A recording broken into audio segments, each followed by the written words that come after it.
ಕೊಲೆಗಾರನಿಗಿಂತ ಕಳ್ಳ ಬೆಟ್ರು ಅಂತ. So ಭ್ರಷ್ಟರು better ಅಂತ ಅನ್ಕೋಬೇಕು. ಒಂದೊಂದು ವಸ್ತು ಮೇಲೆ ಯಾಕೆ ಟ್ಯಾಕ್ಸ್ ಕೊಡ್ತಾರೆ? ಒಬ್ಬ ರೈತನೂ ಕೊಡ್ತಾನೆ ಟ್ಯಾಕ್ಸ್ನ. First of all skill ಕಳ್ಕೊಂಡ್ಬಿಟ್ಟಿದ್ದಾರೆ.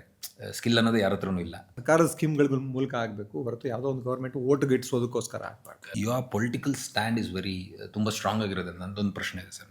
ನಾವು ಈ ಫ್ರೀ ಬೀಸ್ ಅಂತ ಏನು ಕೊಡ್ತೀವಿ, ಇದು ಒಳ್ಳೇದಾ ಕೆಟ್ಟದಾ?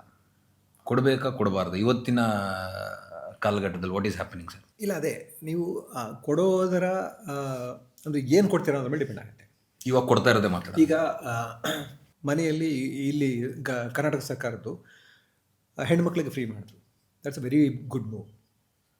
ಯಾಕಂದರೆ ಇದನ್ನು ಎಕ್ಸ್ಪೆರಿಮೆಂಟ್ ಮಾಡಿ ನೋಡಿದ್ದಾರೆ. ಆಗಲೇ ಚೆನ್ನೈ ಇದರಲ್ಲಿ ತಮಿಳ್ನಾಡಲ್ಲಿ ಎಕ್ಸ್ಪೆರಿಮೆಂಟ್ ಮಾಡಿ ನೋಡಿದರೆ it has actually help. So ಯಾಕಂದರೆ ಹೆಣ್ಮಕ್ಳಿಗೆ ಕೊಟ್ಟಾಗ ನಿಮಗೆ, ಈಗ ನಮ್ಮ ಹಳ್ಳಿಯಲ್ಲೇ ನೋಡ್ತೀವಲ್ಲ, ಈಗ ನಾನು ಹೆಂಡತಿ ಕೆಲಸ ಮಾಡ್ತಾ ಇರಲ್ಲ, ಅವಳು ಅಲ್ಲಿ ಹೆಣ್ಮಕ್ಳದ್ದು ಒಂದು ಕೈತೋಟ ಅಂತ ಒಂದು ಇದು ಮಾಡಿಕೊಂಡು ಅವ್ರುಗಳೇ ಹೆಣ್ಮಕ್ಳ ಕೋಆಪ್ರೇಟಿವ್ ಎರಡಿದೆ, ಅಲ್ಲಿಂದ ಕೆಲಸ ಮಾಡ್ತಾರೆ. ಹೆಣ್ಮಕ್ಳು ಕೊಟ್ಟಾಗ ನೀವು ಅವ್ರು ಕುಡಿತಾರಾ? ಇಲ್ಲ. ದುಂದು ವೆಚ್ಚ ಮಾಡ್ತಾರಾ? ಇಲ್ಲ. ಮಾಡಿದ್ರು ಮ್ಯಾಕ್ಸಿಮಮ್ ಏನು ಮಾಡ್ಬೋದು, ಗೋಲ್ಡ್ ತೊಗೊಂಡು ಇಟ್ಕೋಬೋದು. ಸೊ ಗೋಲ್ಡ್ ತೊಗೊಂಡು it's a very good investment ಇವತ್ತಿಗೆ. ಅದು ಬಿಟ್ಟು ಅವ್ರ ಮಕ್ಕಳಿಗೆ ಮಾಡ್ತಾರೆ. ನೀವು ಗಂಡಸರಿಗೆ ಏನೇ ಕೊಟ್ಟರು ಕುಡಿಯೋದೇನೆ. ನಮ್ಮ ಹಳ್ಳಿ ನೋಡಿದ್ದೀನಿ, ಎಲ್ಲವನ್ನೂ ಕುಡಿತಾನೆ.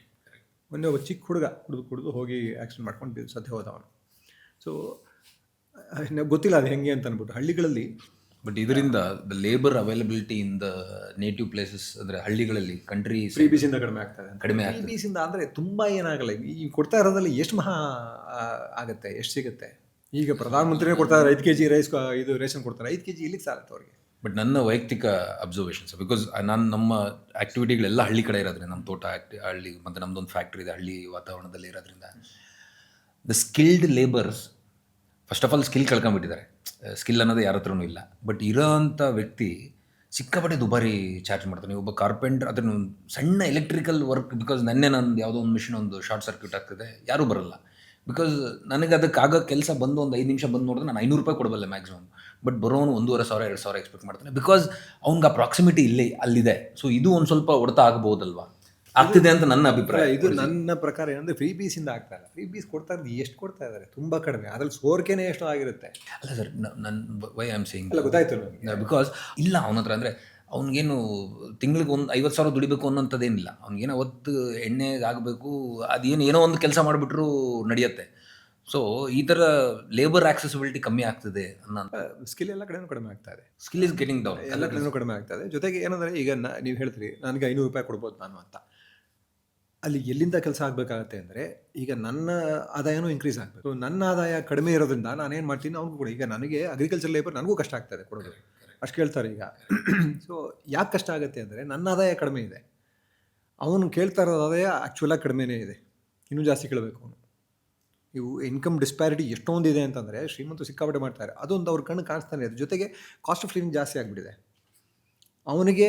ಈಗ ಅವನು ಕುಡ್ತದ ಬಿಟ್ಟು ಹಾಕಿ, ಅದು ಬಿಟ್ಟು ಒಂದು ರೆಸ್ಪೆಕ್ಟಬಲ್ ಲೈಫ್ ಮಾಡಬೇಕು ಅಂದರೆ ಒಂದಷ್ಟು ದುಡ್ಡಂತೂ ಬೇಕಾಗುತ್ತೆ. ಸೊ ಈಗ ಒಂದು 500 ರೂಪಾಯಿ ಇದೆ ಅಂತ ಇಟ್ಕೋಣ. 500 ಅಂದರೆ 30 ದಿವಸಕ್ಕೆ ಎಷ್ಟಾಗುತ್ತೆ? 500,000 ರೂಪಾಯಿ, 15,000 ರೂಪಾಯಿ ಅಷ್ಟೇ ಬರುತ್ತೆ. ಒಬ್ಬನೇ ದುಡಿದ್ರೆ, ಈಗ ಚಿಕ್ಕ ಮಕ್ಳಿದ್ದಾರೆ ಅಂದರೆ ದುಡಿಯೋಕ್ಕೆ ಹೋಗೋಕ್ಕಾಗಲ್ಲ. ಚಿಕ್ಕ ಮಕ್ಳಿದ್ರೆ ಮನೇಲಿ ಹೆಂಡತಿ ನೋಡ್ಕೊಂಡಿರ್ಬೇಕಾಗುತ್ತೆ. 15,000ದಲ್ಲಿ ಏನು ಮಾಡ್ಲಿಕ್ಕೆ ಸಾಧ್ಯ? ಈಗ 2 ಮಕ್ಳಿದ್ದಾರೆ ಅಂದರೆ 2 ಮಕ್ಳಿಗೆ ಎಜುಕೇಷನ್ ಕೊಡಿಸ್ಬೇಕು. ಸರ್ಕಾರಿ ಶಾಲೆಗಳನ್ನ ಮುಚ್ತಾ ಇದ್ದೀವಿ, ಕೂತ್ಕೊಂಡು ಎಲ್ಲ ಒಂದು ಕಡೆ ಬಂದುಬಿಡಿ ಅಂತ ಇದ್ದೀವಿ. ಅಲ್ಲಿಂದಲ್ಲಿಗೆ ಹೋಗೋದು ಹೆಂಗೆ? ಅವನು ಮನೆಗೆ ಬಿಡಿಸ್ಲೇಬೇಕಾಗತ್ತೆ. ಆ್ಯಕ್ಚುಲಾಗಿ ಇವ್ರು ಮಾಡ್ತಾರೋ ಕೆಲಸ ಸಿಕ್ಕಾಪಟ್ಟೆ ಡೇಂಜರಸ್ ಕೆಲಸ. ಸ್ಕೂಲ್ಗಳನ್ನ ಮುಚ್ಚಿ ಒಂದು ಕಡೆ ಎಲ್ಲನೂ ಇದು ಮಾಡ್ತೀವಿ, ಒಂದು ಕಡೆ ಎಲ್ಲರೂ ಬರೋ ಹಂಗೆ ಮಾಡ್ತೀವಿ, ಸ್ಟೂಡೆಂಟ್ಸ್ ಇಲ್ಲ ಅಂತ. ಇಲ್ಲದೇ ಇದ್ರೂ ಪರವಾಗಿಲ್ಲ ಮಾಡಬೇಕು. ಯಾಕಂದರೆ ಎಜುಕೇಷನ್ ಕೊಡೋದು ಮುಖ್ಯ ಆಗಬೇಕು ಹೊರತು ನಾವು ಅದರಿಂದ ಪ್ರಾಫಿಟ್ ಸಂಪಾದನೆ ಮಾಡೋದಲ್ಲ. ಮತ್ತು ಏನಕ್ಕೆ ನಾವು ಇಷ್ಟೊಂದು ಟ್ಯಾಕ್ಸ್ ಕಟ್ತಾರೆ? ಒಂದೊಂದು ವಸ್ತು ಮೇಲೆ ಯಾಕೆ ಟ್ಯಾಕ್ಸ್ ಕೊಡ್ತಾರೆ? ಒಬ್ಬ ರೈತನೂ ಕೊಡ್ತಾನೆ ಟ್ಯಾಕ್ಸ್ನ. ಅದು ದುಡ್ಡು ಅವನಿಗೆ ಖರ್ಚಾಗಬೇಕಲ್ಲ. ಈ ಫ್ರೀ ಬೀಸ್ ಅನ್ನೋದು ಆ್ಯಕ್ಚುಲಾಗಿ ಎಲ್ಲರ ಕೈಯಲ್ಲೂ ದುಡ್ಡು ಕೊಡೋದಷ್ಟೇ. ಅದನ್ನು ಆ್ಯಕ್ಚುಲಾಗಿ ಅದು ಸರ್ಕಾರದ ಸ್ಕೀಮ್ಗಳ ಮೂಲಕ ಆಗಬೇಕು ಹೊರತು ಯಾವುದೋ ಒಂದು ಗೌರ್ಮೆಂಟ್ ಓಟ್ ಗಿಟ್ಟಿಸೋದಕ್ಕೋಸ್ಕರ ಆಗಬಾರ್ದು. ಪಾಲಿಸಿ ಅದೇ ಆಗ್ತಾ ಇದೆ. ಅದು ಏನು ಮಾಡೋಕ್ಕಾಗಲ್ಲ. ಅದೇ ಹೆಂಗೆ ಅಂದರೆ, ಒಬ್ಬ ಬರ್ಗೂರು ಹೇಳ್ತಾರೆ ಕೊಲೆಗಾರನಿಗಿಂತ ಕಳ್ಳ ಬೆಟ್ರು ಅಂತ. ಸೊ ಭ್ರಷ್ಟರು ಬೆಟ್ರು ಅಂತ ಅನ್ಕೋಬೇಕು. ಎಲ್ಲೋ ಇನ್ನೂ ತುಂಬ ಕೆಟ್ಟವನಿದ್ದಾನೆ ಅಂದರೆ ಅವನಿಗಿಂತ ಇವನು ವಾಸಿ ಅಂತ ಅನ್ಕೊಂಡು ನಾವು ತಡ್ಕೋಬೇಕಷ್ಟೇ ಕೆಲವರು ಭ್ರಷ್ಟರನ್ನೆಲ್ಲ.